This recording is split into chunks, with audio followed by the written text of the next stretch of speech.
몇 년 전에 EBS 방송에서 한 부부의 사연을 다큐로 내보낸 적이 있습니다. 어떤 사연인가 제가 봤더니 미국인 아내와 결혼을 한 거예요. 한국에 아무 연고도 없었는데 친구의 추천으로 영어 학원 강사로 일하러 왔다가 지금 남편을 만난 겁니다. 이 아내 되는 분은 미국 남동부 테네시주의 작은 마을 출신이라고 그래요. 사실 아무 연고도 없는데 진짜 우연히 온 거죠. 그러다 사랑을 하고 결혼을 하고. 근데 인상 깊었던 건 뭐냐면은 남편이 아내를 위해서 8년간 집을 지었다라는 거예요. 아내가 한국에 와서 제주도가 너무 마음에 들어 하니까 직장도 옮기면서 제주도로 옮겨서 제주도에다가 집을 짓기 시작하는 거예요. 두 사람이 함께 일을 하면서 계속 돈을 벌면서 집을 직접 지어가다 보니까 오랜 시간이 걸렸어요. 그래서 둘이 싸우기도 하고 중간에 위기도 있었지만 그래도 집도 잘 지었고 결혼도 잘 해서 이제는 그 집 한쪽에서 조그맣게 식당도 하면서 살아가는 이야기가 그 내용이었어요. 근데 인상 깊었던 건 이 남편분이 아내를 얼마나 사랑하는지 고향을 떠나와서 살아가는 아내를 위해서 그 고향 느낌이 나도록 집을 손수 지어준 거예요. 이분이 원래 그런 일을 했느냐? 그것도 아니에요. 결혼 전에는 톱 한 번 잡아본 적이 없다고 합니다. 근데 독학으로 목공을 배우더니 집까지 지었어요. 물론 한 거의 8년 걸렸다고 합니다. 근데 집이 그러면 어마어마하게 크고 화려하냐? 그렇지도 않아요. 제가 영상으로 봤을 땐 작은 집이지만 이 집이 이 두 부부에게는 정말 참 의미 있는 집이겠다 이런 생각이 들었어요. 여러분 어떠세요? 참 이 남자분의 사랑이 대단한 것 같아요. 이 집이 이 아내에게 얼마나 소중할까 제가 생각을 해봤어요. 크고 화려해서가 아니라 뭡니까? 남편이 나를 사랑해서 그것도 어떻게 해요? 직접 지어줬고 그걸 마련하기 위해서 열심히 일을 하면서 때로는 퇴근해서 밤이 새도록 만들어갔다는 것만으로도 감동이잖아요. 근데 그 집의 구조도 어때요? 한국인 남편이 자기에게 맞췄다기보다는 아내가 고향 느낌을 느낄 수 있도록 누구 입장에서 만들어줘요? 아내의 입장에서. 그 영상을 보면요, 이분은 그 식당 옆에 텃밭을 갖고 오는데 아내가 상추가 춥겠다 그랬더니요, 다음 날로 뚝딱뚝딱 해요. 하우스를 만들어줬습니다. 네. 또 뭐 하다 그러면 또 만들어줘요. 이 남편이 뭐라고 했냐면은 자기 아내가 기뻐하는 모습을 보는 게 자기의 기쁨이래요. 제가 그래서 참, 대단한 부부다라는 생각을 또 한 번 하게 됐어요. 얼마 전에 제가 5가지 사랑의 언어라는 책을 소개해드린 적이 있는데, 사람들은 자기만의 사랑을 표현하고 확인하는 언어들이 있습니다. 근데 그 중에 하나가 선물이었어요. 그 선물 자체도 의미가 있겠지만, 사실 거기에 담겨진 건 뭐냐면은, 상대방이 나를 생각하면서 내가 뭘 좋아할까 고민하고 그걸 선택하고 준비하는 과정을 생각하면 행복한 거예요. 그 사람이 나를 이만큼 생각하는구나. 그런 의미에서 보면 이 집은 그 아내를 향한 뭐예요? 정말 최고의 선물인 거죠. 여러분 이 집은 아까 만들었죠? 아내를 향한 사랑이 있었고 그걸 만들기 위한 남편의 헌신이 있었고 그리고 집을 자기 입장이 아니라 아내의 뜻에 맞추어 지어줬다라는 거. 근데 여러분 오늘 성막에 대한 말씀을 보면은 하나님이 원하시는 게 딱 이 3가지라는 게 그대로 나옵니다. 여러분 성막, 마리의 성막, 하나님이 거하신다고 해서 성막이라고 이름은 붙였지만 말씀드렸죠. 그냥 눈에 보이는 그대로 하면 그거는 광야 한복판에 그냥 천막입니다. 천막. 좋게 말해 성막이지 그냥 천막이에요. 도대체 그게 하나님께 무슨 의미가 있을까? 여러분 생각을 해보셔야 돼요. 그게 뭐길래 하나님께서 세상의 주인이고 창조주란 하나님께서 그 보잘것없는 곳에 내려오셨을까? 여러분 하나님에게는 그 장막의 크기가 중요한 게 아니라 뭐예요? 하나님을 향한 이스라엘의 마음이 중요한 거예요. 그래서 만드는 과정도 그런 하나님의 마음이 담겨져 있는 거예요. 여러분, 누추하지만 하나님이 거할 성소를 만들라 명령하셨으니 어찌됐건 이스라엘 한복판에 하나님의 집이 지금 하나 생기는 거예요. 하나님의 집을 만들어 본 적이 있습니까? 모세와 이스라엘은 물론이고 세상 누구도 만들어 본 적이 없어요. 어떻게 만들어야 될지도 모르겠어요. 그때 중요한 건 뭘까요? 거기 살 분의 의중이 중요한 거예요. 아까 남편이 미국의 고향을 떠나온 아내 입장에서 생각한 것처럼. 그래서 하나님이 뭐라고 하세요? 9절에 보니까 그 성소를 짓되 내가 내게 보이는 모양대로 장막을 짓고 기구들도 그 모양을 따라 지을지니라. 기본적으로 장막의 모든 구조를 하나님께서 내가 이렇게 보여줄게 라고 오늘로 치면 설계도를 제시해 주시는 거예요. 크기는 이렇게 하고 모양은 이렇게 하면 좋겠다. 그 뒤에 이제 하나하나씩 다 설명해 주세요. 왜 그렇게 해야 되는지, 무슨 의미가 있는지. 중요한 건 뭐예요? 그 집의 주인인 하나님은 하나님의 의중을 분명히 보여주셨다는 거예요. 거기에 사용될 기구 하나하나 담긴 의미까지도 하나님은 다 설명해 주셨어요. 그 하나님이 원하시는 건 하나예요. 그 하나님의 마음을 헤아려서 하나님을 사랑하는 마음으로 그 집을 이스라엘이 열심히 지어주길 원하는 거예요. 그렇게 한다면은 그 크기와 모양은 하나님 보시기에 중요치 않은 거예요. 그 하나님을 사랑하는 마음을 보시고 그 장막에 함께 거하시는 거예요. 이스라엘을 사랑한 만큼 이스라엘도 하나님을 향해서 그 사랑하는 마음을 표현해 주기 원하는 거죠. 여러분, 그 성막이 나중에 흘러서 성전으로 이어집니다. 솔로몬이 예루살렘에 성전을 짓죠. 성막에 비하면 정말 웅장하고 커졌습니다. 그런데도 불구하고 여러분, 솔로몬은 그 성전을 짓고 하나님 앞에 이렇게 기도했어요. 역대하 6장 18절에 보면은 그러나 하나님께서 사람과 함께 땅 위에 계시기를 우리가 어찌 바라겠습니까? 저 하늘 위에 하늘이라도 주님을 모시기에 부족할 터인데 내가 지은 이 성전이야 더 말해 무엇하겠습니까?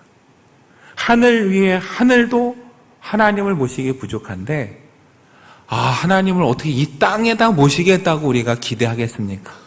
하물며 이 땅으로도 안 되는데 이 성전이야 말해 무엇하겠습니까? 이게 하나님 앞에 선 솔로몬의 마음이에요. 그러면 성전도 이 정도인데 여러분, 성막은 또 말해 무엇하겠습니까? 정말 보잘것 없죠. 그럼에도 불구하고 중요한 건 이스라엘이 하나님의 뜻을 헤아려서 하나님의 뜻을 이루기 위해 일하는 그 과정이 뭐예요? 하나님은 흐뭇하시고 만족스러우신 거예요. 그러면 그곳에 와 계시는 거예요. 여러분, 그 만드는 재료와 헌신도 마찬가지예요. 하나님께서 이렇게 지어라 하시면서 뭐라고 얘기하셨냐면 2절에 이스라엘 자손에게 명령하여 내게 예물을 가져오라 하고 기쁜 마음으로 내게 바치는 모든 것을 너희는 받을지니라. 여러분, 첫째, 하나님은 특정한 사람에게 요구하시지 않았어요. 성막 짓는데 누구에게 뭐 내라고 해? 아니에요. 누구에게 말합니까? 이스라엘 모두에게 요구하십니다. 모두에게 바치라고 요구하시지만 아무거나 받는 게 아니에요. 어떤 것만 받아요? 기쁜 마음으로 내는 자가 바치는 것만 받으세요. 그리고 하나님 요구하시는 게 뭔가 그 리스트가 3절부터 나옵니다. 금, 은, 놋 뿐만 아니라 염색한 실들. 여러분, 요즘 우리에게 염색한 실이 흔한 것 같지만 옛날에는 귀한 거예요. 그뿐입니까? 수량의 가죽, 해달의 가죽, 향품, 호마노, 보석들. 사실 이 리스트만 보면 문득 그런 생각도 들어요. 하나님께서 좀 광야 한복판에서 너무하신 거 아닌가? 사막 한복판에 성막을 짓겠다고 하시더니 금도 요구하시고 보석도 요구하시고 그 귀한 가죽들도 요구하세요. 여러분, 이 사막 한복판에서 이걸 어떻게 구해야 됩니까? 거기까지 생각하면 무리한 요구일 수 있는데 어디서 우리가 답을 찾을 수 있느냐? 저 앞으로 돌아가서 출애굽기 12장 36절에 보면 이렇게 기록하고 있어요. 출애굽할 때 모습을 묘사하는데 여호와께서는 이집트 사람들이 이스라엘 사람들에 대하여 호감을 갖게 하셔서 그들이 요구한 대로 주게 하셨으므로 이스라엘 사람들은 이집트 사람들의 물건은 거의 빼앗다시피 하였다. 여러분, 사실 하나님은 그 전에 약속하셨어요. 너희들 절대 빈손으로 보내지 않겠다. 그래야죠. 400년 노예로 핍박당했는데 그냥 나갈 수 없죠. 노동한 대가를 받아야죠. 하나님 약속하셨고 하나님은 출애굽할 때 어떻게 그 약속을 이루어 주셨어요. 이스라엘 사람들이 가서 요구하면 이집트 사람들이 원하는 대로 다 주면서 말했어요. 속히 떠나기만 해달라고. 그래서 많은 것들을 얻어 나왔습니다. 그러니까 하나님은 뭐예요? 없는 걸 요구하시거나 주지 않은 걸 지금 요구하시는 게 아니라 이미 하나님이 주신 것들 중에서 필요한 것들을 지금 말씀하시는 거예요. 그 은혜를 이스라엘 모두에게 베푸셨기 때문에 하나님은 성막에 필요한 것을 모두에게 요청하시는 거예요. 요구하시는 거예요. 단, 그래, 이건 하나님이 주셔서 그렇지, 우리가 애굽 나올 때 정말 하나님 은혜로 받았어 라는 것을 깨닫고 기쁜 마음으로 바치는 사람의 것만 받으라고 하셨어요. 여전히 하나님 원하는 건 뭐예요? 하나님을 향한 사랑이에요. 하나님 지금 뭐가 없어서 요구하시는 게 아니라 하나님이 사랑한 만큼 하나님을 사랑하고 그래서 하나님이 그려주신 뭔가 이 그림을 완성하는데 그래, 내가 이거 기꺼이 좀 한번 참여하겠다라는 사람들, 그 사람들 오라는 거예요. 억지로 올 필요 없고 정말 하나님 은혜를 깨닫고 감사하고 기쁜 마음으로 올 사람들. 그 중요한 건 뭐예요? 와서 내가 가져온 거 여기다 써야 돼 라고 지정하는 게 아니라 뭐예요? 실은 하나님이 그려주신 설계도에 맞게 쓰도록 그걸 하나님께 맡기는 거예요. 이런 때 뭐가 만들어지니까 비로소 사막 한복판에 성막이 세워지는 거예요. 여러분, 하나님께 드려야 된다. 꼭 물질만 말하는 거 아닙니다. 누군가에게 그 물질이 될 수도 있지만 누군가에게 시간일 수도 있어요. 하나님을 위해서 시간을 할애할 수도 있고요. 내가 몸으로 나와서 봉사하는 일에 은사가 있으면 그것으로 내세울 수도 있습니다.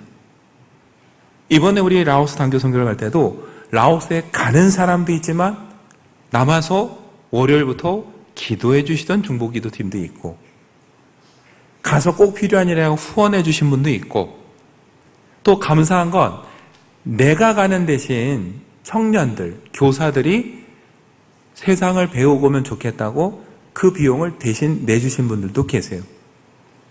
각자 모양은 다르지만 뭐예요? 하나의 그림, 복음을 전한다는 이 하나님의 그림을 완성하기 위해서 한 마음으로 모였을 때 여러분, 올해도 감사하게 많은 일들이 이루어졌어요. 여러분, 성막은 그러니까 우리가 뭘 보여주냐면은 하나님의 일을 할 때는 하나님을 사랑하는 마음에서 움직여야 되는 거고 하나님을 사랑한다면 우리는 뭔가를 할 수밖에 없다라는 거예요. 나의 것을 내놓을 수밖에 없다라는 거예요. 그리고 마지막 중요한 건 그래서 하나님을 사랑해서 그 일을 한다면 내 뜻에 맞추어서 일을 이루어가는 게 아니라 누구의 뜻에 맞춰야 되니까?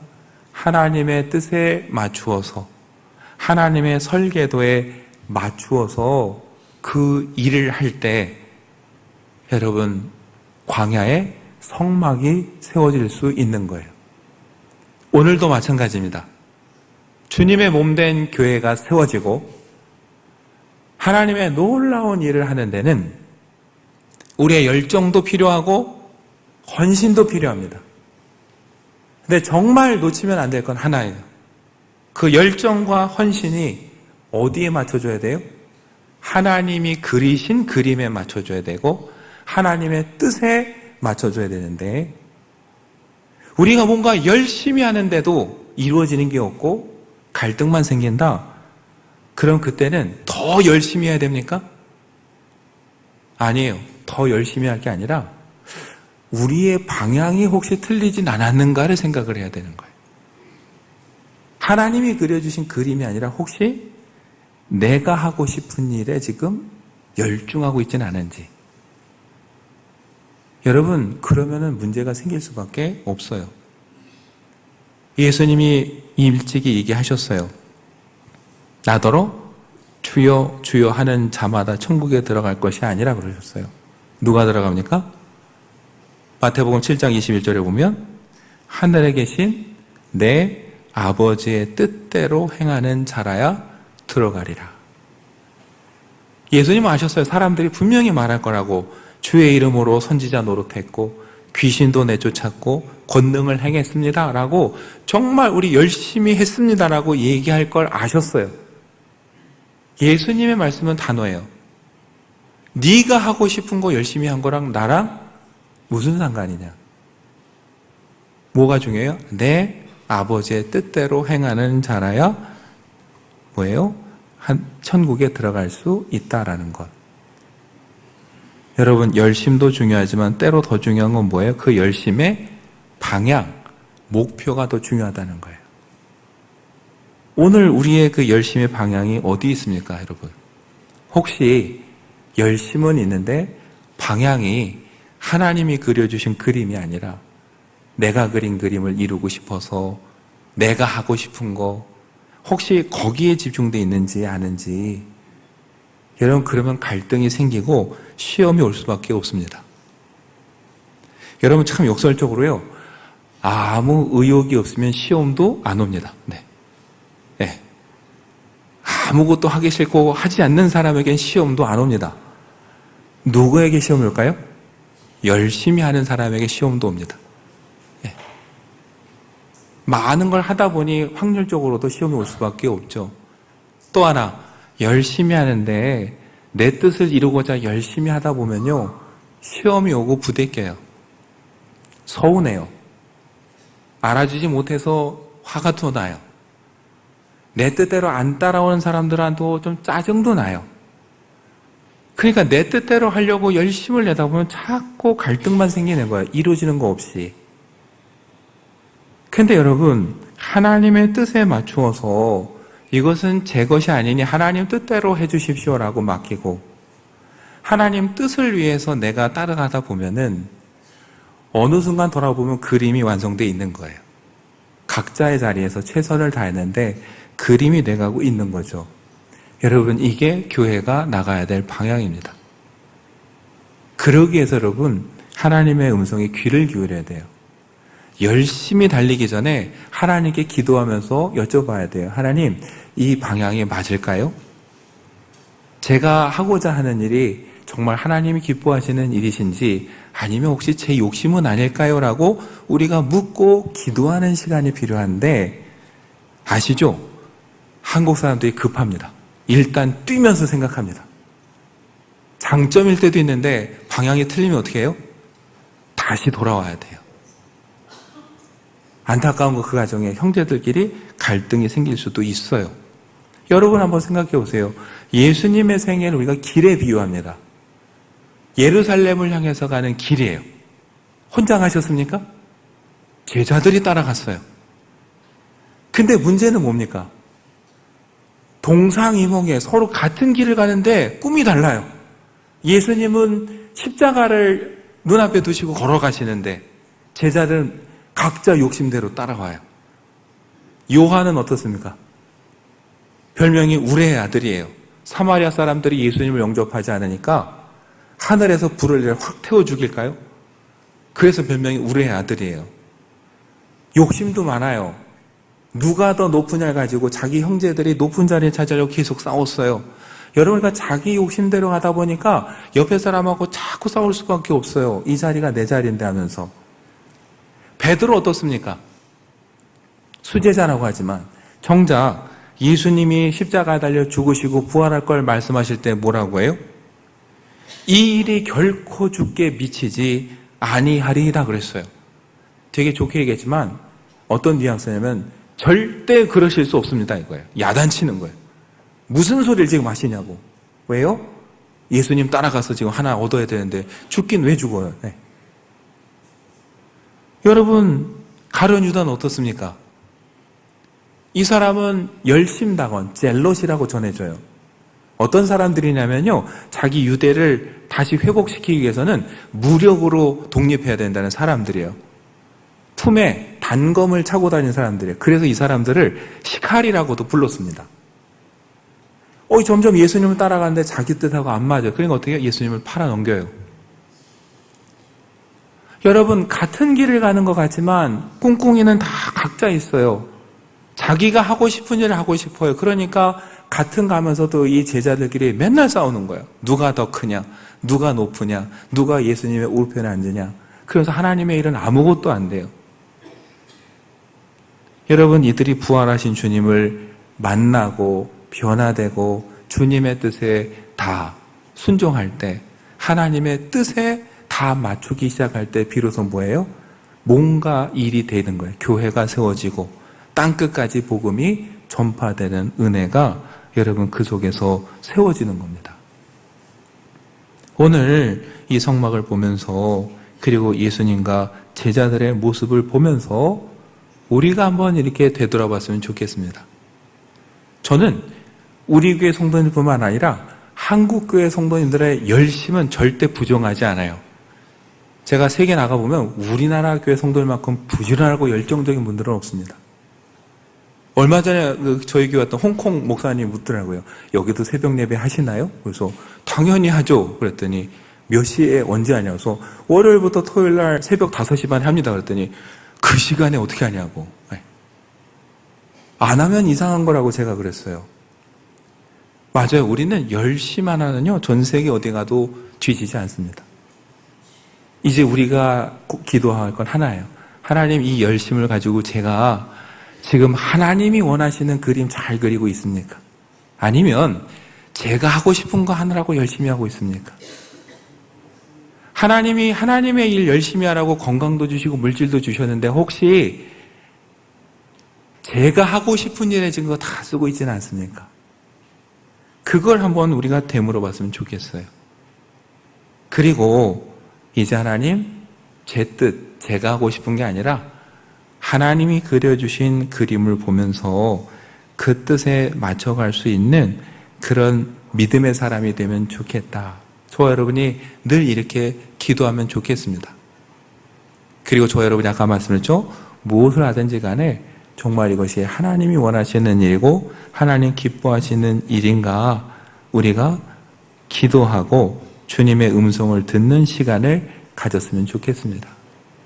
그 다음에 하나님이 허락하시면 우리가 열심을 내서 달려가면 분명히 좋은 결과가 있을 겁니다.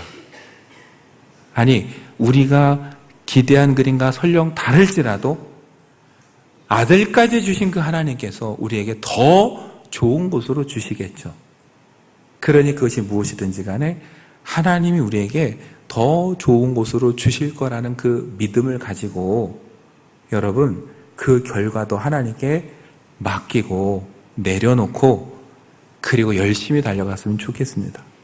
내가 원하는 대로 돼야 돼. 이거 안 되면 큰일 나.